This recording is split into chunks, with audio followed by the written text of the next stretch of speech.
Я еле убийци.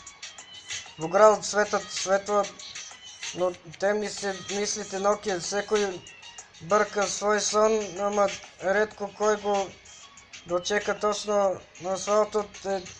Сведок носи чекори и тајни луѓе со маски на лице, очи празни и гладни. Ја растам меѓу бетон каде зборот тежи како олово. Секој сака високо, ама патот е сурово слово. Другарите се менат ко сезони без предување. Денес ти е брат, утре само спомен без објаснување. Ритмот ми чука во градикот стартапа, но мало.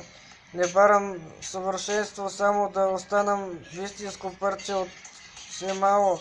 Зборот ми е оружје, микрофонот ми е штит. Кога светот се руши, јас кревам со стих. Не верувам во лаги со сјај златен целофан. Знам дека зад насмевка често стои празен план.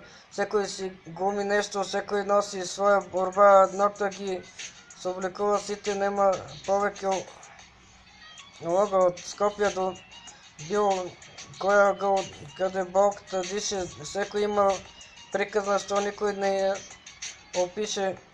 Јас ја факам во Рим и ја пуштам да тече слободно за оние што молчат, за оние што живеат скромно. Не се до славата, не се до пари. Некогаш ја вредно е кога срцето не се скарани. Да остане свој кога сите се преправаат.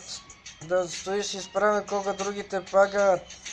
И ако ме прашаат зошто вака зборувам гласно, ќе речам затоа што тишината понекогаш е опасно.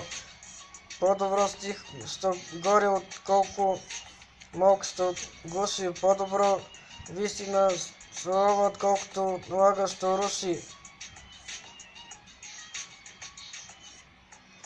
Ритмот ми чека во градико стартапан од мало. Не барам совршенство, само да останам вистински парче од село мало.